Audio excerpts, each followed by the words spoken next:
Welcome to the African Album Review Podcast, where we review Africa's best and latest music projects. Africa, moody say. My name is MJ Wemoto and I welcome you to the African Album Review Podcast. Thank you so much for joining me on the podcast today, my people. How you doing in 2021? Yeah. I'm just thankful and grateful that we made it, but hey, we gotta continue with the work. Album reviews coming to you in 2021, and this is the very first one. And guess which country I'm taking it to this week? And before we get there, do visit the website motomotomusic.com, and top right hand corner there's a PayPal icon. Click that and donate, because this is what keeps the podcast going, honestly, and without your support this wouldn't happen. The latest African album review is loading. If anyone knows about making a Tanzanian hit song, then Darassa is your guy. From bangers such as the Mammoth Muziki, which really catapulted his career to like superstar, and Hasara Roho, Darassa hasn't looked back since staking his claim in 2016 thereabouts. He gives us a brand new album for 2021, which he released before the turn of the year in late 2020. This one is called Slave Becomes King. Slave Becomes King has 21 tracks and is released under CMG. It has a 1 hour, 18 minute runtime, 23 features, and multiple producer placements. The album cover doesn't leave much to the imagination. I mean, Darassa is wearing a gold crown, and his face is in grayscale to give an interesting contrast considering the white background, but overall, Slave becomes king, so Darassa is now the king. Album review. Let's analyze the music. When you think music from TZ, not many collabos could be bigger than Darassa and Ali Kiba.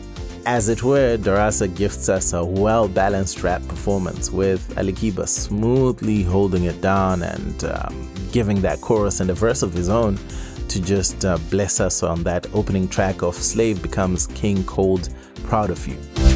The two gave us fire, but the production was otherworldly as well. If that wasn't enough, did I mention the top-notch video which dropped about 3-4 days ago? Man, check it out. Proud of you. The ability to keep your audience in the zone is defined by the guitar licks on the song Waiter featuring Mr. Burudani. It really adds a dimension to the context of the album as a head-nodding influence that can transcend numerous genres across the continent, but still just maintain the same appeal. There's just something about this song, yo. And by the time I got to tracks such as Umeniroga, it's when I started to hear a lot of that distinct bongo flavor sound that, admittedly, I was sort of expecting. But I know Darassa has got, a few tricks up his sleeve. Add songs such as Hasso on that list as well, and both give a very familiar sound that if you're a bongo flavor fan, you'd know. The beat on Nimetumwa featuring Benpo and Bill Nas deserves a special mention. On that note, did you know Darassa openly gives credit to Benpo as the person that really catapulted him to fame? You should read about it sometime because that story is quite interesting. The song Loyalty alongside Nandy and Marioo is one of the Afrobeats bangers on Slave Becomes King. Each one of them came through correct, and I hope to see some visuals for this song soon because it's a fantastic team effort all around. But when it just comes to that kind of love song kind of vibe, I mean, you have three of the best right there. It was also dope to see Darassa collaborate with Femi One on Usiniletee, Shida, Show Majozi on the powerful dance track I Like It, which I think was released probably about 10-11 months ago, so it's been a while. And artists such as Eddy, Kenzo, D2C and Juma Kakere on Utantoa Roho. I mean, to secure those collabos is a testament to how big an artist Darassa is and how highly regarded he is as well. But to step outside of the TZ market and kind of collabo with different artists, I think that was a good move. Album review. The technical side of things. On Slave Becomes King, you get, in terms of the overall, I guess, music for me, I found 3 genres as a fusion or outright, and that's bongo flavor, Afrobeats, and dancehall. The fourth would be hip hop, mostly because Darassa is really a rapper, and a song here and there would qualify even for the beat, but there's a lot of fusion there. He just does his thing over beats from other genres and for that unique blend. One interesting aspect for me while listening to Slave Becomes King is that I felt like sharing my thoughts on just about every single song. I rarely do that, and I don't believe I've done that for any album, but at the same time, I did not take the bait, and obviously I've spoken about a few of the songs. 21 is a lot, but that was just a curious observation on my part. When I listened to songs such as the stringy dancehall on Size Yao featuring Dogo Janja and Nikiondoka, it felt like I was listening to dancehall from years gone by. Now, I don't know if this is a good thing or not, but it had me thinking this is a lot like Zim dancehall, which has a unique sound, which actually rocks locally, but is often very difficult to export because it just feels like sometimes like a dated sound. Having said that, I quite like the songs by Darassa on this one, and it left me a bit conflicted overall.